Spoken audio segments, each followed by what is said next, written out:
বিশাল এক সমুদ্রের মাঝে চলতে থাকা ভয়ানক একটি জাহাজ, যেটা কিনা মূলত একটি জেলখানা ছিল। আর এই জেলটিকে বলা হয় পৃথিবীর সবচাইতে ভয়ানক জেল, কারণ এই জেলের ভেতরে এমন এমন কয়েদি এবং গ্যাংস্টাররা রয়েছে যাদের কাছে পৃথিবীর যে কোনো কাজ করাই সম্ভব। তারা চোখের পলকেই মানুষদেরকে মেরে ফেলতে পারে, এমনকি তাদের দ্বারা এমন এমন নৃশংস কাজ করা সম্ভব যেটা কোনো সাধারণ মানুষের পক্ষে কল্পনা করাও সম্ভব নয়। তাই তাদেরকে পৃথিবীর সবচাইতে সুরক্ষিত জেলে রাখা হয়েছে। কিন্তু একবার ভাবুন তো, যদি এই ভয়ানক কয়েদিরা এই সমুদ্রের মাঝখানের জেল থেকে পালানোর চেষ্টা করে, তখন তারা পালানোর জন্য কি কি করতে পারে। আপনাদের কাছে গল্পটিকে যতটা সহজ মনে হচ্ছে, গল্পটি ততটাও সহজ নয়। কারণ দেখতে দেখতে একটি সাধারণ জাহাজ পরিণত হয়ে যায় মৃত্যুর কূপে। জাহাজের মধ্যে চলতে থাকে ভয়ানক মৃত্যুর খেলা।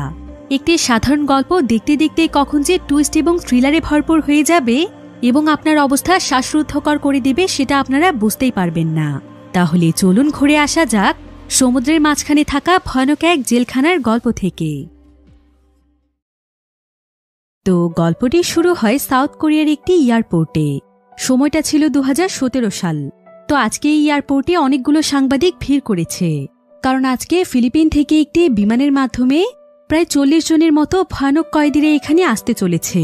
তো কিছুক্ষণের মধ্যেই তারা কোরিয়ার এয়ারপোর্টে এসে নামে।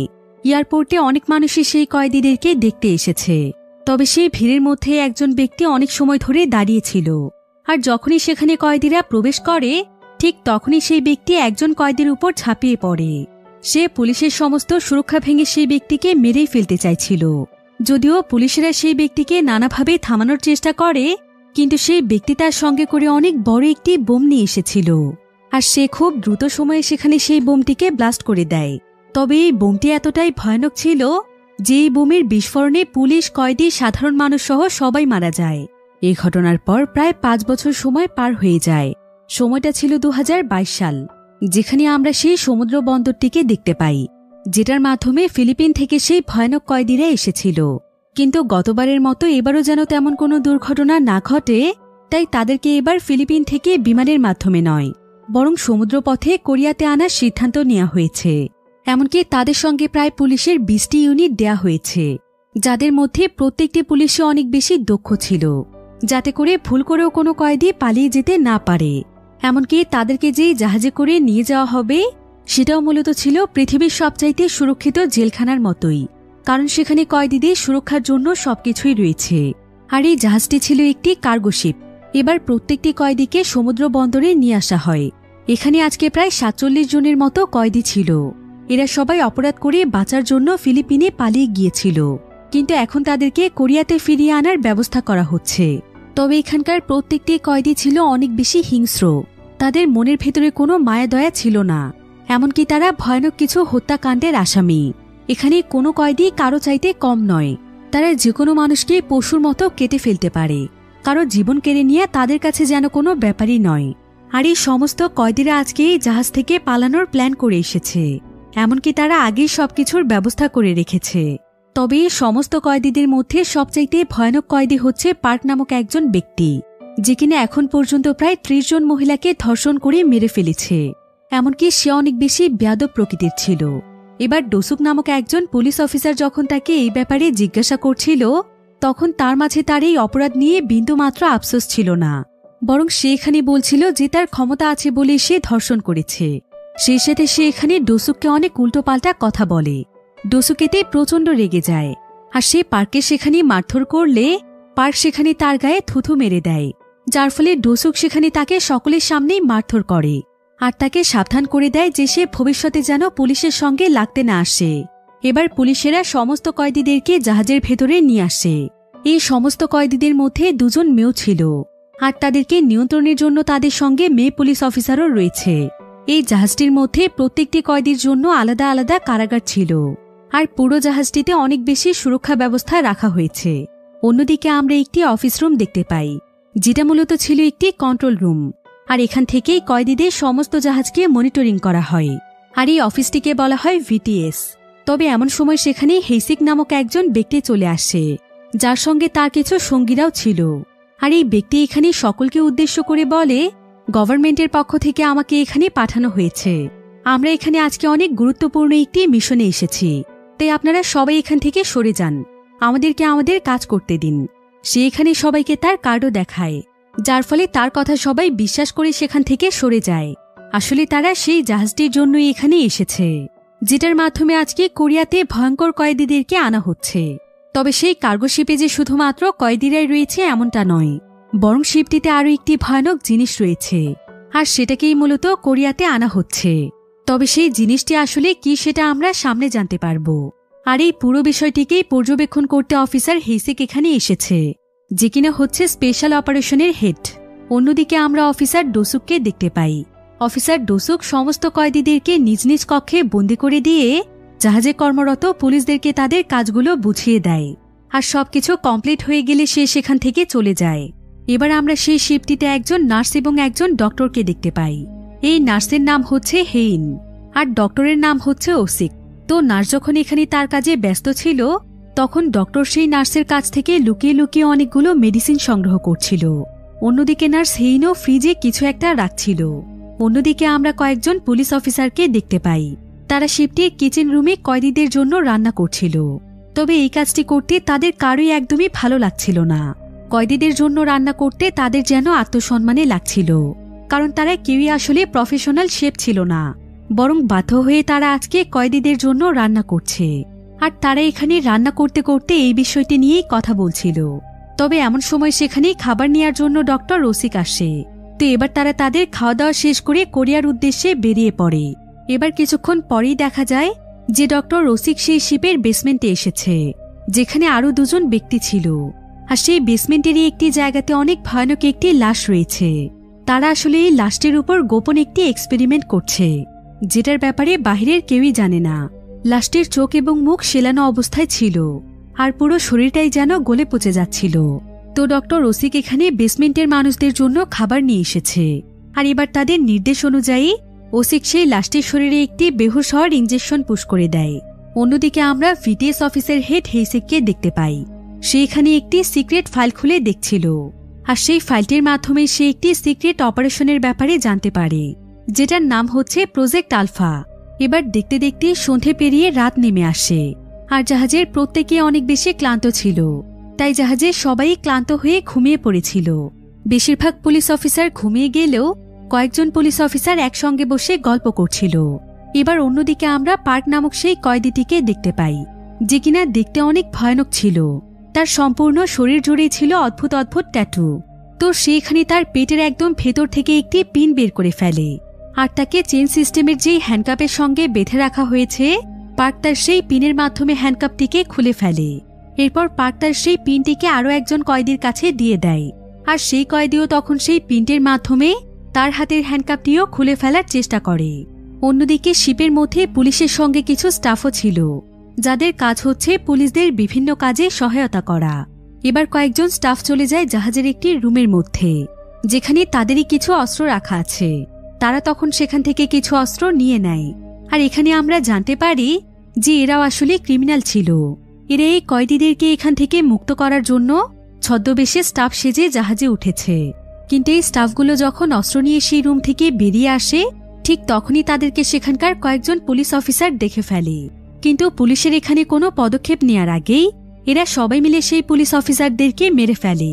একে একে প্রায় বেশ কয়েকজন পুলিশ অফিসারদেরকে মেরে ফেলার পর তারা সোজা চলে যায় শিপটির কন্ট্রোল রুমে, যেখানে জাহাজের ক্যাপ্টেন এবং অন্যান্য ইঞ্জিনিয়াররা ছিল।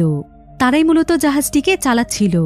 তো সেই ক্রিমিনালগুলো এখানে এসে সেখানেও এক এক করে সবাইকে মেরে ফেলে। তারা সেখানে শুধুমাত্র একজন মানুষকে বাঁচিয়ে রেখেছিল, আর তার মাধ্যমে এখন হয়তো তারা জাহাজটিকে চালাবে। এবার তারা এক এক করে সেখানে থাকা প্রত্যেকটি ডিভাইসই নষ্ট করে দেয়, যেগুলোর মাধ্যমে জাহাজ থেকে বাহিরে কানেকশন তৈরি করা হতো। কিন্তু এখন তারা সেই সমস্ত পথ বন্ধ করে দিয়েছে। অর্থাৎ এই জাহাজ থেকে এখন আর কোনো ধরনের সিগন্যাল অথবা কল করা যাবে না। বাহিরের কেউ জানতেও পারবে না যে জাহাজটি এখন কোথায় আছে। তো এখানকার এই সমস্ত ডিভাইসগুলো নষ্ট করে দেওয়ার ফলে ভিটিএস এর সঙ্গে এই জাহাজের সম্পূর্ণ কানেকশনই নষ্ট হয়ে যায়। ভিটিএস থেকে কোনোভাবেই জাহাজটির সিগন্যাল পাওয়া যাচ্ছিল না। কিন্তু এটা দেখে অফিসার হেইসেক প্রচণ্ড রেগে যায়, আর সেখানে কর্মরত যতজন মানুষ ছিল যেভাবেই হোক তাদের প্রত্যেককেই দ্রুত কানেকশন ফিরিয়ে আনতে বলে।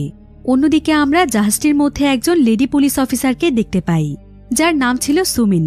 সুমিন এখানে তার কাজে ব্যস্ত ছিল। কিন্তু হঠাৎ করে সে তার ফোনের মাধ্যমে জানতে পারে যে জাহাজটির সিগন্যালের মধ্যে কিছু একটা সমস্যা হয়েছে। এবার সে তার ওয়াকিটকি চেক করে দেখতে পায় যে ওয়াকিটকিও কাজ করছে না। সুমিন তখন এই বিষয়টি তার সঙ্গী মনিয়ংকে জানায়, আর সে তাকে সেখানে থাকতে বলে সে সিগন্যাল চেক করতে যায়। অন্যদিকে যে লোকটি পিনের মাধ্যমে তার হ্যান্ডকাপ খোলার চেষ্টা করছিল, হঠাৎ করে সেই লোকটির হাত একটি পাইপের মাঝখানে আটকে যায়। ভিডিওর এই পর্যায়ে আপনাদেরকে এমন একটি অ্যাপের সঙ্গে পরিচয় করিয়ে দিতে চাই, যার নাম হচ্ছে মোস্টবেট। একটি খেলা সবচাইতে এক্সাইটিং, তা হলো প্লিঙ্কো। খেলাটির পুরো ডিটেলস বলে আমি আপনাদের সারপ্রাইজ নষ্ট করতে চাচ্ছি না। ট্রাস্ট মি, এটি হবে আপনাদের জন্য একটি নতুন এক্সপেরিয়েন্স। আপনি যদি একজন গেম লাভার হন, মোস্টবেট দিচ্ছে এক্সাইটিং সব গেম অফার। মোস্টবেটই দিচ্ছে খেলায় খেলায় নগদ পুরস্কার জেতার সুযোগ। মোস্টবেটে রয়েছে বিকাশ, নগদ, রকেট, উপায় এবং অন্যান্য অনলাইন ট্রানজ্যাকশনের মাধ্যমে দ্রুত ও সহজে টাকা ডিপোজিট এবং উইথড্র করার সুবিধা। সাথে থাকছে 24/7 কাস্টমার কেয়ার সাপোর্ট। এই প্ল্যাটফর্মটি দিচ্ছে লাইভ স্ট্রিম ম্যাচ দেখারও সুযোগ। নিচে দিয়ে আমার প্রোমো কোডটি ইউজ করে রেজিস্ট্রেশন ও আপনার প্রথম ডিপোজিটে পেয়ে যাচ্ছেন এক্সাইটিং ওয়েলকাম বোনাস, সেই সাথে 250টি free spin. So don't miss this offer. এটা শুধুমাত্র একটি অ্যাড ছিল। এই সমস্ত অ্যাপে টাকা ইনভেস্ট করার আগে একবার ভেবে নেবেন, কারণ এগুলোতে আর্থিক ক্ষতির সম্ভাবনা রয়েছে। যার ফলে শব্দ পেয়ে কিছু পুলিশ অফিসারের সন্দেহ হয় যে জাহাজটির মধ্যে হয়তো উল্টোপাল্টা কোনো কিছু হচ্ছে। তাই একজন পুলিশ অফিসার কয়েদিদেরকে চেক করার জন্য আসে। সে প্রথমে পার্কের রুমে আসে। প্রথমে তো পার্কে অনেক স্বাভাবিকই লাগছিল, কিন্তু পরক্ষণেই পুলিশ দেখতে পায় যে পার্কের হাতে হ্যান্ডকাপ নেই। আর এই ব্যাপারে যখন সে ব্যবস্থা নিতেই যাবে, ঠিক তখনই পার্ক সেই পুলিশ অফিসারের উপর ঝাঁপিয়ে পড়ে, আর সে তাকে সঙ্গে সঙ্গে মেরে ফেলে। এরপর পার্কের যে আরও একজন সঙ্গী ছিল, সেও তার হ্যান্ডকাপ খুলে ফেলেছিল। এবার তারা দুজন মিলেই তাদের আশেপাশে সমস্ত পুলিশ অফিসারদেরকে মেরে ফেলে। এরপর তারা দুজন মিলে এক এক করে তাদের সঙ্গীদেরকেও ছাড়িয়ে নেয়। অর্থাৎ এখন সমস্ত কয়েদি মুক্ত ছিল। তবে পার্ক যেহেতু তাদের সবার চাইতে অনেক বেশি ভয়ানক ছিল, তাই পার্কেই সবাই তাদের লিডার বানিয়ে ফেলে। তাদের মধ্যেই আবার সহজ সরল দেখতে একটি ছেলে ছিল, যার নাম ছিল জিসুক, এবং জিসুকের সঙ্গে ছিল একজন বয়স্ক লোক। তারা দুজন আসলে সবসময় পার্ক এবং তার সঙ্গীদের কাছ থেকে দূরে থাকত। তবে পার্ক এখানে জিসুককে বলে যে সে এখন এই পুরো টিমের লিডার, তাই তাকে এখন তার টিমে জয়েন হতে হবে। কিন্তু জিসুক তাকে সঙ্গে সঙ্গেই মানা করে দেয়। সে বলে যে সে একাই ভালো আছে, সে কারো টিমেই জয়েন হতে চায় না। তবে জিসুক মানা করলে পার্ক এখানে তাকে আর কিছুই বলে না। অন্যদিকে আমরা ডক্টর রসিককে দেখতে পাই। সে তার কাজ শেষ করে সে বেসমেন্ট থেকে বেরিয়ে আসছিল, কিন্তু এমন সময় তাকে সুমিন নামক সেই পুলিশ অফিসার দেখে ফেলে। সুমিনের তার উপর সন্দেহ হচ্ছিল, কারণ এত রাতে বেসমেন্টে যাওয়াটা কোনো স্বাভাবিক বিষয় ছিল না। তাই সুমিন তার দিকে বন্দুক তাক করে তাকে জিজ্ঞাসাবাদ করছিল। কিন্তু ঠিক এমন সময় উপরের ফ্লোরে 3জন পুলিশ অফিসার ছিল। তারা এখানে উপর থেকে সুমিনকে বলে যে সে হচ্ছে এই শিপের ডক্টর। সে তার কিছু দরকারি কাজের জন্য বেসমেন্টে গিয়েছিল, সে কোনো ক্রিমিনাল নয়। একথা শুনে সুমিন তখন তাকে ছেড়ে দেয়। কিন্তু এমন সময় তারা সবাই কন্ট্রোল রুমের ছাদে কাউকে দেখতে পায়, যে কিনা সেখানে দাঁড়িয়ে দাঁড়িয়ে জাহাজের তার কাটছিল। এটা দেখে তাদের সন্দেহ হলে তারা সবাই তখন শিপটির কন্ট্রোল রুমে চলে যায়, যেখানে আগে থেকেই ক্রিমিনালরা বসেছিল, আর তারা বন্দুক নিয়ে লড়াই করার জন্য প্রস্তুত ছিল। কিন্তু এখানে এসে পুলিশেরা তাদের উপর হামলা করে দেয়। যেহেতু এই পুলিশরা অনেক বেশি দক্ষ ছিল, তাই তারা প্রথমে অনেক ভালোভাবেই তাদেরকে প্রতিরোধ করতে পারছিল। কিন্তু কয়েকজন ক্রিমিনাল পেছন থেকে এসে কিছু পুলিশদেরকে মেরে ফেলে, যার ফলে পুলিশেরাও তখন তাদেরকে মেরে ফেলতে বাধ্য হয়। এরপর দেখা যায় তাদের এই ফাইটের জন্য অনেক পুলিশ এবং ক্রিমিনালরা মারা গিয়েছে। তাই কিছুক্ষণের মধ্যেই তারা সবাই এখানে লড়াই থামিয়ে দেয়। কিন্তু এই পুলিশদের মধ্যে সুমিন অনেক বেশি বুদ্ধিমান ছিল। সে পরক্ষণেই প্ল্যান মোতাবেক ক্রিমিনালদের উপর হামলা করে। এরপর সে এবং তার বাকি সঙ্গীরা মিলে কন্ট্রোল রুমে থাকা সমস্ত ক্রিমিনালদেরকে মেরে ফেলে, যার ফলে কন্ট্রোল রুম এখন পুরোপুরিভাবে তাদের নিয়ন্ত্রণে চলে আসে। তবে সেখানকারই একটি কোণায় সেই ব্যক্তি বসেছিল, যাকে কিনা সেই ক্রিমিনালরা জাহাজ চালানোর জন্য বাঁচিয়ে রেখেছে। তবে সেই ব্যক্তি এখানে আহত অবস্থায় ছিল, আর তাকে দেখতে পেয়ে সুমিন তখন তার কাছে আসে। সেই ব্যক্তি তখন সুমিনকে জানায় যে ক্রিমিনালরা জাহাজের সিগন্যালের সমস্ত ডিভাইসই নষ্ট করে ফেলেছে, এমনকি কারো সঙ্গে যোগাযোগের রাস্তাও বন্ধ করে দিয়েছে। এই ক্রিমিনালরা আসলে পালানোর প্ল্যান করছে। এই জাহাজটি যখন অন্য কোনো শিপের কাছে পৌঁছবে, তখন তারা এই জাহাজ থেকে অন্য জাহাজে উঠে যাবে, এরপর এখান থেকে পালিয়ে যাবে। তবে এখন কোরিয়ার ভিটিএস এ যোগাযোগের একটি মাত্র উপায় আছে, সেটা হচ্ছে জাহাজের বেসমেন্টে গিয়ে যোগাযোগ করা, কারণ বেসমেন্টে সিগন্যাল পাঠানোর গোপন কোনো ডিভাইস থাকে। এমনকি সেখানে একটি স্যাটেলাইট ফোনও রয়েছে, যেটার মাধ্যমে তারা কোরিয়ায় সিগন্যাল পাঠাতে পারবে। এতে করে ভিটিএস তাদের জন্য ইমার্জেন্সি কোনো সাহায্য পাঠাবে। একথা জানতে পেরে সুমিন তখন তার সঙ্গীদেরকে নিয়ে বেসমেন্টে চলে যায়। অন্যদিকে ডক্টর ওসিক আতঙ্কিত হয়ে তার রুমে ফিরে আসে, যেখানে নার্স হেইন ছিল। সে হেইনের সঙ্গে কোনো একটি বিষয় নিয়ে কথা বলছিল। অন্যদিকে আমরা কয়েদিদেরকে দেখতে পাই, যারা কিনা তাদের ফ্লোরে পুরোপুরিভাবে মুক্ত ছিল। তারা সবাই মিলে তাদের ফ্লোরের প্রত্যেকটি পুলিশকেই মেরে ফেলেছে, আর তাদের লাশগুলোকে সেখানকার ফ্রিজারের মধ্যে বন্দি করে ফেলেছে। তবে এখন কয়েদিরা জাহাজের চারিপাশটা ঘুরে ঘুরে দেখছিল। এদিকে পার্ক তার সঙ্গীদেরকে নিয়ে হাঁটতে হাঁটতে জাহাজের বেসমেন্টে চলে আসে। তবে এমন সময় বেসমেন্টের মধ্যে সেই দুজন ব্যক্তি ছিল, যারা কিনা ডক্টরের এক্সপেরিমেন্টের কাজে সহায়তা করছে। তো তারা এখানে সেই লাশটির উপর এক্সপেরিমেন্ট করছিল। কিন্তু এখানে এক্সপেরিমেন্ট করার সময় তারা যখন লাশটির মধ্যে একটি নতুন মেডিসিন দেয়, ঠিক তার কিছুক্ষণ পরেই লাশটি নড়ে ওঠে। যদিও প্রথমে এটা তাদের কাছে মনের ভুল মনে হচ্ছিল, তাই বিষয়টিতে তারা তেমন একটা পাত্তা দেয় না। এদিকে সমস্ত ক্রিমিনালরা বেসমেন্টের মধ্যে চলে এসেছে। তারা আসলে বেসমেন্টে এসেছে সেই স্যাটেলাইট ফোনটির খোঁজে। বেসমেন্টের মধ্যে জাহাজের কিছু ইঞ্জিনিয়াররা ছিল, তবে এখানে পার্ক এবং তার সঙ্গীরা সেই ইঞ্জিনিয়ারদেরকে মেরে ফেলে। এরপর সে আরেকজন ইঞ্জিনিয়ারের কাছে সেই স্যাটেলাইট ফোনটির ব্যাপারে জানতে চায়। পার্ক এবং তার সঙ্গীদের হত্যাকাণ্ড দেখে লোকটি অনেক বেশি ভয় পেয়ে গিয়েছিল, তাই সে সঙ্গে সঙ্গে তাদেরকে স্যাটেলাইট ফোনটির ব্যাপারে বলে দেয় যে বেসমেন্টের উপরের রুমটিতেই স্যাটেলাইট ফোনটি রয়েছে। এবার পার্ক এবং তার সঙ্গীরা সেই উপরের রুমটিতে চলে যায়, আর সঙ্গে সঙ্গে তারা সেই স্যাটেলাইট ফোনটিকেও খুঁজে পায়। এবার তারা সবাই মিলে সেখানে স্যাটেলাইট ফোনটিকেও ভেঙে ফেলে, যাতে করে জাহাজের কেউই কোনোভাবে বাহিরে যোগাযোগ করতে না পারে, আর তাদের এখান থেকে পালিয়ে যেতে সুবিধা হয়। তারা সবাই মিলে এখানে এক এক করে জাহাজটিতে কর্মরত বিভিন্ন পুলিশদেরকে নির্মমভাবে মারছিল। এখন এই বিষয়টি জাহাজের বাকি পুলিশরাও বুঝতে পারে যে বেসমেন্টের মধ্যে হয়তো কোনো হামলা হয়েছে, তাই তারা সবাই সেদিকে ছুটে আসে। যদিও প্রথমে তারা সংখ্যায় কম ছিল, কিন্তু বেসমেন্টে যাওয়ার পথে তারা আরো কয়েকজন পুলিশদেরকে পেয়ে যায়। আসলে এই কার্গো শিপটি ছিল বিশাল বড় একটি শিপ, তাই এখানে বহু মানুষই একসঙ্গে রয়েছে। এবার এখানে অনেকগুলো পুলিশ অফিসার এক হয়ে যায়, আর তারা সবাই মিলে একসঙ্গে বেসমেন্টে চলে যায়। অন্যদিকে বেসমেন্টে পার্ক তার সঙ্গীদেরকে নিয়ে বসেছিল। সে এখানে একজন ইঞ্জিনিয়ারের উপর টর্চার করছিল, কিন্তু ঠিক তখনই সেখানে সেই পুলিশ অফিসাররা চলে আসে, আর তারা বুঝতে পারে যে সমস্ত কয়েদিরা ছাড়া পেয়ে গিয়েছে। এবার পুলিশেরা তাদের সবাইকে আবারও বন্দী বানিয়ে ফেলার চেষ্টা করছিল, কিন্তু পার্ক এবং তার সঙ্গীরা এতটাই ভয়ানক ছিল যে তারা সঙ্গে সঙ্গে পুলিশদের উপর ঝাঁপিয়ে পড়ে। পুলিশেরা এত দক্ষ হওয়া সত্ত্বেও তাদের সঙ্গে কিছুতেই পারছিল না। পার্ক এখানে অনবরত তাদেরকে গুলি করেই যাচ্ছিল, আর তাদের এই গোলাগুলির মধ্য থেকে একজন ব্যক্তি পালিয়ে যাওয়ার চেষ্টা করছিল।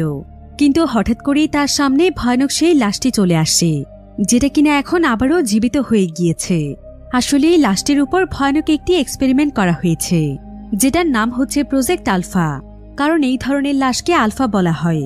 তো এই আলফা এখানে সেই ব্যক্তিকে এমন জোরে একটি আঘাত করে যে তার একটি আঘাতেই সেই ব্যক্তি সঙ্গে সঙ্গে মারা যায়।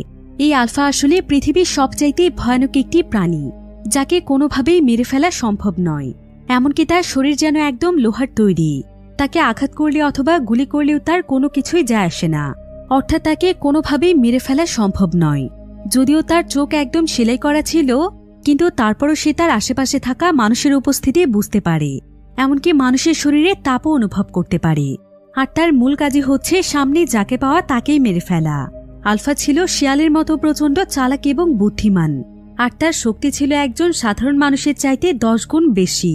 এবার আলফা হাঁটতে হাঁটতে বেসমেন্টের মধ্যে চলে যায়, যেখানে পুলিশ এবং ক্রিমিনালরা ফাইট করছিল। কিন্তু আলফাকে দেখে তারা সবাই একদম থেমে যায়। প্রথমে তারা কেউই বুঝতে পারছিল না যে এটা মানুষ নাকি অন্য কোনো প্রাণী। যদিও পার্ক প্রথমে আলফাকে মোটেও ভয় পাচ্ছিল না, কিন্তু কিছুক্ষণের মধ্যেই আলফা এক এক করে প্রত্যেককেই মারতে শুরু করে। আর সে এতটাই বিভৎসভাবে সবাইকে মারছিল, যেটা দেখে সেখানে থাকা সবাই অনেক ভয় পেয়ে যায়। আলফা তার সামনে যাকেই পাচ্ছিল তাকেই মেরে ফেলছিল।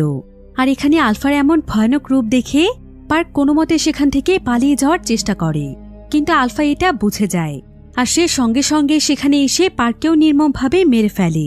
এখন এখানে বেঁচে ছিল senior officer Dosuk, ladies officer Sumin এবং আরও বেশ কিছু পুলিশ অফিসার। আর কয়েদিদের মধ্যে বেঁচে ছিল জিসুক এবং সেই বৃদ্ধ লোকটি, যার কিনা পার্কের টিমে জয়েন হয়নি। তো জিসুক সবাইকে আলফার হাত থেকে বাঁচানোর চেষ্টা করছিল। সে সবাইকে নিয়ে চুপচাপ সেখান থেকে পালিয়ে যেতে চাইছিল, কিন্তু আলফা এটা বুঝতে পেরে সোজা তার সামনে চলে আসে আর সে জিসুককে মেরে ফেলার চেষ্টা করছিল। তবে এখন পর্যন্ত আলফার সঙ্গে কেউ লড়াই করতে না পারলেও জিসুক এখানে আলফার সঙ্গে অনায়াসেই লড়াই করছিল। তবে সেটা কিভাবে করতে পারছিল সেটা আমরা সামনে জানতে পারবো। এবার জিসুক আলফার সঙ্গে লড়াই করে তাদের সবাইকে নিয়ে কোনো মতে বেরিয়ে যায়।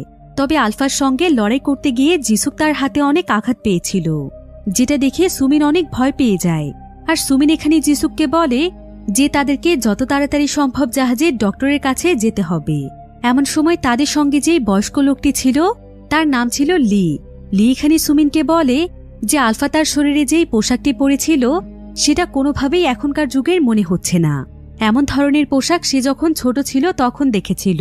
কিন্তু সুমিন বলে যে পোশাক দিয়ে কি আসে যায়, এখন আমাদেরকে প্ল্যান করতে হবে যে কিভাবে আমরা তার হাত থেকে বাঁচব। এবার সুমিন তার সঙ্গে করে জিসুককে ডক্টরের কাছে নিয়ে যায়। অন্যদিকে আমরা কোরিয়ার ভিডিএস অফিস দেখতে পাই, যেখানে অফিসার হেইসিক স্যাটেলাইটের মাধ্যমে কিছু ছবি তুলেছিল, যেগুলো কিনা ছিল সেই কার্গো শিপটির। এমনকি তারা কিছু টেকনোলজি ব্যবহার করে স্যাটেলাইটের মাধ্যমে শিপটির লোকেশনও পেয়ে গিয়েছিল। তবে লোকেশন পেলেও তারা কোনোভাবেই শিপটির কারো সঙ্গে যোগাযোগ করতে পারছিল না। তবে ঠিক এমন সময় অফিসার হেইসিকের কাছে তার বসের ফোন আসে, যার নাম হচ্ছে ডং। ডং এখানে তার কাছে জাহাজের লোকেশনের ব্যাপারে জানতে চায়। হেইসিক তখন তাকে জানায় যে তারা কোনোভাবেই জাহাজটির সঙ্গে যোগাযোগ করতে পারছে না। ডং এতে প্রচণ্ড রেগে যায় আর সে হেইসিককে বলে, আমি এসব কিছু শুনতে চাই না, তোকে আমি যেই কাজ দিয়েছি সেটা তোকে কমপ্লিট করতেই হবে। যেভাবেই হোক আলফাকে আমার চাই, আর যদি তুই কাজটি না করতে পারিস তাহলে আমার হাতেই তোর মৃত্যু হবে। হেইসিক তখন বলে যে এখন আমি কি করতে পারি বস? ডং তখন তাকে বলে যে সে তার জন্য একটি হেলিকপ্টারের ব্যবস্থা করেছে, সে যেন এক্ষুনি তার লোকদেরকে নিয়ে সেই জাহাজের উদ্দেশ্যে রওনা হয়, আর যেভাবেই হোক আলফাকে যেন সে তার সঙ্গে করে নিয়ে আসে। যদি সে এই কাজটি করতে পারে তাহলে সে তাকে অনেক টাকা দেবে। অন্যদিকে আমরা শিপের মধ্যে সেই দুজন লেডি ক্রিমিনালকে দেখতে পাই, তারাও এখন ছাড়া পেয়ে গিয়েছে। আর তারা এখানে সুমিনের সঙ্গে কর্মরত যে পুলিশ অফিসার ছিল তাকে হ্যান্ডকাপ পরিয়ে তাদের কাছে বন্দি করে রেখেছে। এমন সময় সেখানে কিংসু নামক একজন কয়েদি তার কয়েকজন সঙ্গীকে নিয়ে চলে আসে। আর কিংসু এখানে সেই মহিলা কয়েদিকে বলে যে যত তাড়াতাড়ি সম্ভব এখান থেকে পালিয়ে যেতে, কারণ এখানে থাকলে তাদের সবাইকেই মরতে হবে। জাহাজের মধ্যে ভয়ানক এক মনস্টারের আবির্ভাব ঘটেছে, কিন্তু সেই মহিলাটি এখানে কিংসুকে নিয়ে মজা করছিল। অন্যদিকে আমরা সেই ডক্টরকে দেখতে পাই, যে কিনা একটি রুমের মধ্যে নার্স হেইনের সঙ্গে ছিল। কিন্তু এমন সময় সেই রুমটির বাইরে আলফা চলে আসে। আর হেইন যখন শব্দ পেয়ে দরজাটির কাছে চেক করতে যায় তখন আলফা বুঝতে পারে যে তার সামনে মানুষ রয়েছে, যার ফলে সে সঙ্গে সঙ্গে অনেক ভয়ানকভাবে হেইনকে মেরে ফেলে, যেটা দেখে ডক্টরও অনেক বেশি ভয় পেয়ে যায়, যার ফলে সে দৌড়ে সেখান থেকে পালিয়ে যাওয়ার চেষ্টা করে। কিন্তু যার পথে তার সামনে সুমিন চলে আসে। সুমিনের সঙ্গে এখানে অফিসার ডোসুক, জিসুক এবং লিও ছিল। তারা সবাই মিলে এখানে ডক্টরকে মেরে ফেলার ভয় দেখায়, আর তারা তার কাছে আলফার ব্যাপারে জানতে চায় যে সেই জাহাজের মধ্যে কোথা থেকে এসেছে আর এই বিষয়ের সঙ্গে সে জড়িত কিনা। কারণ সুমিন তাকে আজকে রাতের বেলায় বেসমেন্ট থেকে বেরিয়ে আসতে দেখেছিল, তাই সুমিনের পুরোপুরিভাবে সন্দেহ হচ্ছিল যে আলফার এই বিষয়টির সঙ্গে সেও জড়িত রয়েছে। তাই তারা এখানে ডক্টরকে নানাভাবে ভয় দেখায়, যার ফলে ডক্টর এখানে স্বীকার করে যে সে আসলে এই আলফা প্রজেক্টের সঙ্গে জড়িত ছিল। সে শুধুমাত্র টাকার জন্য এই প্রজেক্টে যুক্ত হয়েছে। তবে এই লাশটি আসলে কার এই ব্যাপারে সে কিছুই জানে না, আর সেই লাশটিকে এমন বানায়নি, বরং যখন সেই প্রজেক্টটিতে কাজ করতে এসেছিল লাশটি তখন থেকে এমন কাটাছেঁড়া অবস্থাতেই ছিল। তাকে শুধুমাত্র দেয়া হয়েছিল একটি কাজ, সেটা হলো বেসমেন্টের সবাইকে খাবার এবং মেডিসিনের ব্যবস্থা করে দেয়া এবং কিছুক্ষণ পরপর লাশটির মধ্যে ইঞ্জেকশন পুশ করা, তাও আবার ঘুমের ইঞ্জেকশন, যাতে করে লাশটি কোনোভাবেই জেগে উঠতে না পারে। কিন্তু তারপরও লাশটি কিভাবে জেগে উঠল সেটা সে নিজেও জানে না। এখন এখানে তারা সবাই অনেক আহত ছিল, তাদের প্রত্যেকেরই শরীরে ব্লিডিং হচ্ছিল, তাই ডক্টরের কাছ থেকে তাদের ট্রিটমেন্ট নেওয়াটা প্রয়োজন। কিন্তু ট্রিটমেন্ট দেওয়ার সমস্ত মেডিসিনই বেসমেন্টের মধ্যে রয়েছে, তবে সেই বেসমেন্টেই আবার রয়েছে আলফা। কিন্তু তারপরও তারা সবাই মিলে বেসমেন্টে যাওয়ার সিদ্ধান্ত নেয়, আর তারা খুবই সাবধানতার সাথে বেসমেন্টের দিকে চলে যায়। অন্যদিকে আমরা সেই মহিলা কয়েদিকে দেখতে পাই, যে কিনা এখন কিংসুর কথা বিশ্বাস করে এরপর সে তার সঙ্গে পালিয়ে যাওয়ার জন্য তৈরি হচ্ছিল, কিন্তু ঠিক এমন সময় তাদের সামনে আলফা চলে আসছে। আলফাকে দেখে তারা খুবই ভয় পেয়ে যায়। যদিও তারা সেখান থেকে পালানোর অনেক চেষ্টা করছিল, কিন্তু আলফার সঙ্গে চালাকি করে তারা কেউই পারে না। কিংসুর সঙ্গে সেখানে যতগুলো ক্রিমিনাল ছিল, আলফা এক এক করে তাদের প্রত্যেকের সামনে চলে যায়, আর সে বাকিদের মতো তাদেরকেও সেখানে মেরে ফেলে। তবে এখান থেকে কিংসু এবং সেই মহিলাটি কোনো মতে বেরিয়ে আসতে পারে। অন্যদিকে সুমিন এবং তার সঙ্গীরা কোনো মতে বেসমেন্টে চলে আসে, আর তারা খুব সাবধানে বেসমেন্টের চারিপাশটা দেখতে থাকে। তারা এখানে দেখতে পায় যে বেসমেন্টে কর্মরত যেই দুজন মানুষ ছিল, আলফা তাদেরকেও খুব নির্মমভাবে মেরে ফেলেছে। এবার সুমিনরা যখন বুঝতে পারে যে এখানকার কোথাও আলফা নেই, তখন তারা বেসমেন্টে সবকিছু চেক করতে থাকে। তারা জানার চেষ্টা করে যে লাশটির সঙ্গে আসলে কি ঘটেছে, আর কেনই বা লাশটি সবাইকে মেরে ফেলছে। তারা সেখানে থাকা কম্পিউটার এবং ফাইলগুলো চেক করতে থাকে। কম্পিউটারের মাধ্যমে তারা প্রজেক্ট আলফার ব্যাপারে কিছু তথ্য জানতে পারে।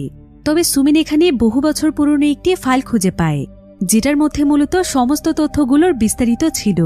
আর যে লাশটি এখন আলফা হয়ে গিয়েছে, সেই লাশটি আসলে যে ব্যক্তি ছিল ফাইলটিতে সেই ব্যক্তির ছবিও রয়েছে। আসলে এই ব্যক্তির নাম ছিল কিম হেনগু, যার জন্ম হয়েছিল 1911 সালে। সে জাপানি আর্মিদের একজন সোলজার ছিল। তবে একসময় যখন জাপানে অনেক বড় যুদ্ধ শুরু হয়েছিল, তখন জাপানি সোলজাররা তাদের শত্রুদেরকে হারানোর জন্য তাকে একটি শক্তিশালী অস্ত্র হিসেবে ব্যবহার করতে চাইছিল, যার ফলে সেই সময় কিছু সায়েন্টিস্টরা মিলে তার শরীরে বিভিন্ন ধরনের এক্সপেরিমেন্ট করে। আর তার শরীরে প্রত্যেকটি এক্সপেরিমেন্টের পারফরমেন্স অনেক ভালো ছিল। এবার ডক্টর এখানে একটি ল্যাপটপের মাধ্যমে কিছু তথ্য খুঁজে পায়। সেই এক্সপেরিমেন্টের ব্যাপারে সমস্ত কিছু জানতে পেরে সুমিনকে বলে যে কিম হেনগু এই এক্সপেরিমেন্টের সময় অনেক বেশি কষ্ট পেয়েছিল। সায়েন্টিস্টরা তার পুরো শরীরটিকেই একদম ক্ষতবিক্ষত করে ফেলেছিল। এমনকি তার শরীরের মধ্যে এমন একটি উপাদান পুশ করেছিল, যেটার মাধ্যমে সারা জীবনের জন্য তার শরীরের কোষ এবং অন্যান্য উপাদান বৃদ্ধির প্রক্রিয়া বন্ধ হয়ে গিয়েছে, যার ফলে এতগুলো বছর পরও সে এখনো আগের মতোই রয়েছে। আর এই এক্সপেরিমেন্টের মাধ্যমে প্রচুর পরিমাণে কষ্ট সহ্য করতে করতে সে ভয়ানক এক দানবে পরিণত হয়েছে, যেটার নাম হচ্ছে আলফা। তার শরীর এখন ক্ষতবিক্ষত হলেও তার কোনো আঘাত লাগে না। সে একবার মানুষকে মারতে শুরু করলে মারতেই থাকে। আর সায়েন্টিস্টরা মূলত তাকে ঠিক এভাবেই তৈরি করতে চেয়েছিল, যাতে করে তারা নিজেদের কাজের জন্য তাকে ব্যবহার করতে পারে। এবার তারা সবাই সেখানে আরও একটি ফাইল দেখছিল, যেখানে যিশুকে একটি অপারেশনের ছবি দেখতে পায়, যেটা দেখে হঠাৎ করেই তার অতীত জীবনের কিছু কথা মনে পড়ে যায়। সময়টা ছিল 1943 সাল, যখন জাপানে যুদ্ধ চলছিল। আমরা এখানে একটি ল্যাবের মধ্যে একটি অপারেশনকে দেখতে পাই, যেখানে কয়েকজন ডক্টর একটি মানুষের উপর এক্সপেরিমেন্ট করছিল। আর এটাও ছিল একটি আলফা প্রজেক্ট। তারা একজন মানুষকে আলফা বানানোর চেষ্টা করছিল। এবার একজন ডক্টর এখানে জাপানি মিলিটারির লিডারকে বলে যে তারা তাদের এক্সপেরিমেন্ট সাকসেসফুলভাবে কমপ্লিট করে ফেলেছে। এই মানুষটি এখন পুরোপুরিভাবে আলফাতে পরিণত হয়ে যাবে। আলফা হওয়ার জন্য যা কিছু প্রয়োজন তার শরীরে সবকিছুই করা হয়েছে। একথা শুনে সমস্ত মিলিটারিরা সেখানে ডক্টরদেরকে অ্যাপ্রিসিয়েট করার জন্য তালি বাজাতে থাকে। কিন্তু কিছুক্ষণের মধ্যেই তারা যেই ব্যক্তিকে আলফা বানাতে চেয়েছিল, সেই ব্যক্তি সেখানে জেগে ওঠে। সেখানে থাকা কেউই বুঝতে পারছিল না যে এসব কি হচ্ছে। কিন্তু এর পরক্ষণেই দেখা যায় যে আলফা এক এক করে সেখানে থাকা প্রত্যেককেই মারতে শুরু করে। আর মাত্র কয়েক সেকেন্ডের মধ্যে সে সেখানকার সবাইকেই মেরে ফেলে। তবে সেখানকার প্রধান ডক্টর মৃত্যুর আগে কোনোমতে সেই আলফাকে একটি রুমের মধ্যে বন্দি করে ফেলেছিল। অন্যদিকে আমরা বর্তমান সময়ে সেই জাহাজের দৃশ্য দেখতে পাই, যেখানে কিংসু তার সঙ্গে সেই মহিলাকে নিয়ে পালিয়ে যাওয়ার চেষ্টা করছিল। তারা দৌড়ে কোনো মতে জাহাজের একটি লিফটে উঠে যায়, কিন্তু জাহাজের লিফটে যেই ফ্লোরে গিয়ে খোলে, সেখানকার সামনেই দাঁড়িয়েছিল আলফা। আর লিফটের মধ্যে তাদের উপস্থিতি বুঝতে পেয়ে আলফা সেখানে উঠে যায় এবং সঙ্গে সঙ্গে সে সেখানে কিংসুকে মেরে ফেলে। আর ঠিক এমন সময় সেখানে পুলিশ অফিসার ডোসুক চলে আসে। ডোসুক এখানে দেখতে পায় যে সে মহিলা কয়েদি আলফার হাত থেকে বাঁচার চেষ্টা করছে। ডোসুক তখন দৌড়ে গিয়ে তাকে সাহায্য করে। সে তাকে কোনো মতে সেখান থেকে জাহাজের কিচেনে নিয়ে আসে। আর কিচেনে নর্মাল টেম্পারেচারের একটি ফ্রিজার ছিল। ডোসুক তখন সেই মহিলাটিকে ফ্রিজটিতে কিছুক্ষণ লুকিয়ে থাকতে বলে, কিন্তু সেখানকার ফ্রিজ খোলার পর দেখা যায় যে ফ্রিজের মধ্যে প্রচুর পরিমাণে লাশ রয়েছে। আর এগুলো হচ্ছে সেই কয়েদিদের লাশ, যাদেরকে পার্ক নামক সেই কয়েদি মেরে ফ্রিজে ঢুকিয়ে দিয়েছিল। এবার ডোসুক সেই মহিলাকে ভেতরে রেখে বাহিরে আসলে কিছুক্ষণের মধ্যে সেখানে আলফা চলে আসে। যদিও ডোসুক বন্দুকের মাধ্যমে আলফাকে মারার চেষ্টা করছিল, কিন্তু সে তার সঙ্গে কোনোভাবেই পেরে ওঠে না। আলফা তার কাছে এসে তার গলা চেপে ধরে, কিন্তু ডোসুক যেন কোনোভাবেই হার মানার পাত্র ছিল না। সে আলফার সঙ্গে শেষ পর্যন্ত লড়াই করে যাচ্ছিল। এখানে তাদের দুজনের মধ্যে অনেক বড় একটি ফাইট হয়, যার ফলে ডোসুক অনেক বাজেভাবে আহত হয়ে যায়। তবে এক পর্যায়ে ডোসুকের প্রচণ্ড রকমের রাগ হচ্ছিল, ফলে তার মধ্যে হঠাৎ করেই যেন প্রচুর পরিমাণে শক্তি চলে আসে। সে তখন একটি চাকু দিয়ে আলফার একটি হাত কেটে ফেলে, আর এটা করতে পেরে সে প্রচণ্ড খুশি হয়ে যায়। এমনকি শেষ পর্যন্ত আলফা এখানে তাকে মেরে ফেললেও তার চেহারায় অদ্ভুত এক প্রশান্তির হাসি ছিল। এবার ডোসুককে মারার পর আলফা সোজা চলে যায় সেই ফ্রিজারের কাছে, যেখানে সেই মহিলা কয়েদি লুকিয়েছিল। সে সেই ফ্রিজারের ভেতরে থাকা লাশগুলোর পাশেই বসেছিল, কিন্তু যখনই সে ফ্রিজারের সামনে আলফাকে দেখতে পায় তখন সে খুবই ভয় পেয়ে যায়, আর সে বাঁচার জন্য সেখানে মৃত মানুষের মতো অভিনয় করে। কিন্তু প্রচণ্ড ঠান্ডা এবং ভয়ে তার হাত পা যেন কাঁপছিল, তবে তারপরও সে অনেক কষ্ট করে নিজেকে নিয়ন্ত্রণ করে। এরপর আলফা একদম তার কাছে চলে আসে, আর সে মহিলাটির গালে হাত বুলিয়ে চেক করে দেখে যে সে জীবিত আছে কিনা। মহিলাটি এখানে অনেক কষ্ট করে তার নিঃশ্বাস বন্ধ করে রেখেছিল, তবে সৌভাগ্যবশত আলফা তাকে মৃত ভেবেছিল, যার ফলে সে সেখান থেকে চলে যায়। এমন সময় আলফা বাহির থেকে একটি হেলিকপ্টারের আওয়াজ শুনতে পায়। আসলে এই হেলিকপ্টারটি ছিল ভিটিএস টিমের, যারা কিনা আলফাকে উদ্ধার করার জন্য এসেছে। তো তারা সঙ্গে সঙ্গেই হেলিকপ্টার থেকে জাহাজে নেমে পড়ে। অন্যদিকে জাহাজটির ভেতর যতজন মানুষ বেঁচে ছিল তারা সবাই হেলিকপ্টারের আওয়াজ পেয়ে অনেক খুশি হয়ে যায়, কারণ তারা ভাবছিল যে রেস্কিউ টিম তাদেরকে উদ্ধার করতে এসেছে। তাই তারা সবাই দৌড়ে সেই হেলিকপ্টারটির দিকে যেতে থাকে। অন্যদিকে আমরা ভিটিএস এর অফিসার হেইসিক এবং তার টিমকে দেখতে পাই। তাদের কাছে প্রথমে সেখানে সেই মহিলা কয়েদিটি দৌড়ে আসে, আর মহিলাটি এখানে হেইসিকের কাছে সাহায্য চায়।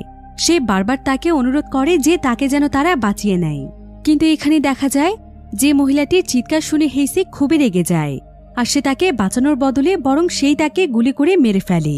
কিন্তু ঠিক এমন সময় সেখানে সুমিন এবং তার সঙ্গীরা চলে আসে, আর তারা হেইসিকের এমন কর্মকাণ্ড দেখে একদম অবাক হয়ে যায়, কারণ সে একজন অফিসার হয়ে বিনা কারণে একজন কয়েদিকে মেরে ফেলেছে, যেটা মোটেও কোনো স্বাভাবিক বিষয় ছিল না। তাই সুমিন এখানে হেইসিকের দিকে বন্দুক তাক করে, আর সে তার কাছে জানতে চায় যে সে এমনটা কেন করেছে। কিন্তু হেইসিক এখানে তার কোনো প্রশ্নের উত্তর না দিয়ে তাকেই গুলি করে মেরে ফেলে। এরপর সে বাকি সবাইকে উদ্দেশ্য করে বলে, তোমরা প্রত্যেকেই হচ্ছ এক একটা অপদার্থের দল। তোমাদেরকে সিম্পল একটি কাজ দেয়া হয়েছে, শুধুমাত্র ফিলিপিন থেকে কোরিয়াতে জাহাজটি নিয়ে আসা। আর এই সামান্য কাজটুকু তোমরা ঠিকঠাক মতো করতে পারলে না। কাজটি কমপ্লিট করার জন্য আমাকে এখানে আসতে হলো, তাই তোমাদের কারোই বেঁচে থাকার অধিকার নেই। তবে ঠিক এমন সময় সেখানে জিসুক চলে আসে, আর জিসুক সঙ্গে সঙ্গে হেইসিকের উপর হামলা করে। আর এখানে দেখা যায় যে জিসুকের শরীরে অন্যদের তুলনায় প্রচণ্ড শক্তি ছিল। জিসুক এক এক করে সেখানে হেইসিকের প্রত্যেকটি সঙ্গীকেই মারছিল, এমনকি সে এখানে হেইসিককেও মেরে ফেলার চেষ্টা করছিল। তাকে দেখে এমন মনে হচ্ছিল যে হেইসিকের উপর তার পুরনো কোনো রাগ রয়েছে। তবে ঠিক এমন সময় হেইসিক জিসুকের শরীরে একটি চিহ্ন দেখতে পায়, যেটা মূলত একটি সিল নম্বর ছিল। হেইসিক এতে সঙ্গে সঙ্গেই বুঝতে পারে যে জিসুকের উপরও কোনো না কোনো সময় আলফা প্রজেক্টের এক্সপেরিমেন্ট করা হয়েছিল, কিন্তু সে হয়তো এক্সপেরিমেন্ট চলাকালীন সময়ে পালিয়ে গিয়েছিল। এবার আমরা জিসুকের অতীতের জীবনের একটি ফ্ল্যাশব্যাক দেখতে পাই, যেখানে জিসুক অনেক ভয়ানক একজন গ্যাংস্টার ছিল। তার কাছে কোনো মানুষকে হত্যা করা যেন কোনো ব্যাপারই ছিল না। তবে একদিন হঠাৎ করেই জিসুককে অজ্ঞান করে জাপানি মিলিটারিরা ধরে নিয়ে আসে, আর যখন জিসুকের জ্ঞান ফিরে আসে তখন সে নিজেকে একটি এক্সপেরিমেন্টের ল্যাবে দেখতে পায়, যেখানে তার পুরো শরীরে অনেক কাটাছেঁড়া অবস্থাতে ছিল। তবে সেখানে তার সঙ্গে আরও বেশ কয়েকজন মানুষেরও এক্সপেরিমেন্ট চলছিল। তবে ঠিক এমন সময় তার কাছে একজন ডক্টর আসে, আর সে তার গলার মধ্যে একটি ইঞ্জেকশন পুশ করে দেয়, যার ফলে সঙ্গে সঙ্গে তার পুরো শরীর কাঁপতে শুরু করে, আর তার কান এবং মুখ দিয়ে রক্ত আসতে থাকে। এরপর দেখতে দেখতেই তার পুরো চোখ একদম নীল রঙের হয়ে যায়, আর কিছুক্ষণের মধ্যেই সে মারা যায়।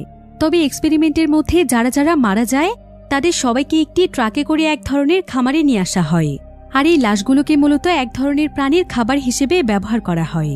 এবার জিসুককেও যখন খাবার হিসেবে সেই খামারে ফেলে দিয়ে আসা হয়, তার ঠিক কিছুক্ষণ পরেই জিসুকের জ্ঞান ফিরে আসে, অর্থাৎ জিসুক আসলে মারা যায়নি। জিসুক তখন সঙ্গে সঙ্গে সেখান থেকে পালিয়ে যায়। আসলে তার ভেতরে আলফার কয়েকটি ইঞ্জেকশন পুশ করা হয়েছিল, যার ফলে কোনোদিনও তার বয়স বাড়েনি। তবে যেহেতু তার উপর পুরোপুরিভাবে এক্সপেরিমেন্ট কমপ্লিট হয়নি, তাই তার ভেতরে মানুষ এবং আলফার দুটো শক্তিই ছিল। কিন্তু এই পুরো বিষয়টি জিসুক সকলের কাছ থেকে লুকিয়ে রেখেছিল, আর সে সেই জায়গা থেকে পালিয়ে আসার পর সে একদম নতুনভাবে তার জীবন শুরু করেছিল। সমস্ত খারাপ কাজ ছেড়ে দিয়ে সে তার ভালোবাসার মানুষকে বিয়ে করেছিল। এমনকি কিছু বছর পর তাদের সংসারে তার একটি ছেলে সন্তানও আসে। এভাবেই তার জীবন অনেক ভালোভাবেই কাটছিল। কিন্তু অফিসার হেইসিক একসময় জিসুকের ব্যাপারে জানতে পারে। আর একদিন যখন জিসুক কাজে যায় তখন সে জিসুকের ওয়াইফকে মেরে তার ছেলেকে নিয়ে পালিয়ে যায়। কিন্তু হেইসিক তার ছেলেকে নিয়ে কেন পালিয়েছিল সেটা আমরা সামনে জানতে পারব। তবে জিসুকের এত সুন্দর পরিবারকে ধ্বংস করে দেওয়ার জন্য জিসুক অনেক ভেঙে পড়েছিল। আর সে মনে মনে প্রতিজ্ঞা করেছিল যে সে হেইসিকের উপর প্রতিশোধ নেবেই। তাই সে ইচ্ছে করেই কোরিয়াতে অপরাধ করে ফিলিপিনে পালিয়ে গিয়েছিল, যাতে করে তাকে জাহাজে করে কোরিয়াতে ফিরিয়ে আনা হয়। কারণ সে খুব ভালো করেই জানত যে জাহাজের সবকিছু পরিচালনা করে হেইসিক। এবার আমরা বর্তমান সময়ে হেইসিক এবং জিসুককে দেখতে পাই। জিসুক এখানে হেইসিককে মনে করিয়ে দেয় যে সে তার এবং তার পরিবারের সঙ্গে বিনা কারণে কতটা অন্যায় করেছে। কিন্তু ঠিক এমন সময় সেখানে আলফা চলে আসে। তখন হেইসিকের যে সমস্ত সঙ্গীরা বেঁচে ছিল তারা সবাই মিলে একসঙ্গে আলফাকে গুলি করতে শুরু করে। কিন্তু আলফার এতে কোনো কিছুই হচ্ছিল না। এদিকে হেইসিক এবং জিসুকের মধ্যে প্রচণ্ড লড়াই হচ্ছিল। অন্যদিকে আলফা এক এক করে হেইসিকের লোকদেরকে মারছিল। আর সমস্ত সোলজারদেরকে মারার পর আলফা হেইসিকের সামনে চলে আসে। কিন্তু সবচাইতে অবাক করার বিষয় হচ্ছে যেই আলফা জাহাজের সমস্ত মানুষদেরকে মুহূর্তের মধ্যেই মেরে ফেলছিল সে এখানে হেইসিকের সামনে 1 মিনিটও টিকতে পারে না। হেইসিক তাকে মুহূর্তের মধ্যেই মেরে ফেলে। আসলে এই আলফা প্রজেক্টের এক্সপেরিমেন্টের সঙ্গে সেও জড়িত রয়েছে। তাই সে এটা খুব ভালো করেই জানত যে আলফাদেরকে কিভাবে মারতে হয়, যার ফলে সে এত সহজে আলফাকে মেরে ফেলেছে। এখন জাহাজের মধ্যে বেঁচে ছিল মাত্র 2 জন মানুষ, জিসুক এবং হেইসিক। হেইসিক এখানে জিসুককেও মেরে ফেলার চেষ্টা করছিল। হেইসিক প্রথমে জিসুককে প্রচণ্ড মারে, যার ফলে জিসুকের পুরো শরীর একদম ক্ষতবিক্ষত হয়ে যায়। কিন্তু যখনই জিসুকের তার ওয়াইফ এবং বাচ্চার কথা মনে পড়ে তখনই সে যেন একদম পাগলের মতো হয়ে যায়। তার ভেতরে তার আলফার শক্তি জেগে ওঠে আর সে তখন অনবরত হেইসিককে মারতে থাকে। এবার তারা দুজন লড়াই করতে করতে জাহাজের ডেকের মধ্যে চলে আসে। আর এখানে তারা দুজন এমনভাবে লড়াই করছিল যে লড়াইয়ের এক পর্যায়ে হেইসিক সোজা পানির মধ্যে পড়ে যায়। আর হেইসিককে মারার জন্য জিসুকও পানিতে লাফ দেয়। এরপর সে পানির মধ্যে হেইসিককে মেরে ফেলে। তার এত বছরের প্রতিশোধের আগুন যেন আজকে নিভে যায়। এবার আমরা একটি সিক্রেট আইল্যান্ডে একটি গোডাউন দেখতে পাই, যেখানে হেইসিকের বস ডং ছিল, যে কিনা হেইসিককে আলফাকে তার কাছে নিয়ে আসতে বলেছিল। সে তার সঙ্গে স্পেশাল কয়েকজন মানুষকে নিয়ে এখানে এসেছে তার গোডাউনে থাকা একজন বিশেষ মানুষকে দেখানোর জন্য। এবার আমরা দেখতে পাই যে সেখানে ছোট্ট একটি ছেলে বন্দী রয়েছে, যে কিনা এখন অনেকটাই বড় হয়ে গিয়েছে, ঠিক একদম তার বাবার মতো। আসলে জিসুক যেহেতু একজন আলফা ছিল তাই তার সন্তানও তার মতোই একজন সুপার হিউম্যান। তবে সে সাধারণ আলফার চাইতে অনেকটাই স্পেশাল ছিল, কারণ সে জন্ম থেকে জেনেটিকভাবে একজন আলফা হিউম্যান, যার দ্বারা অনেক অসম্ভব কাজকেও করানো সম্ভব।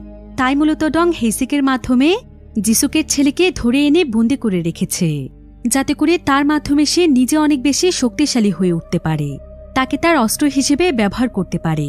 অন্যদিকে আমরা জিসুককে দেখতে পাই। জিসুক সমুদ্র থেকে সেই দ্বীপটির মধ্যে উঠে এসেছে, যেখানকার গোডাউনে তার ছেলে বন্দী রয়েছে।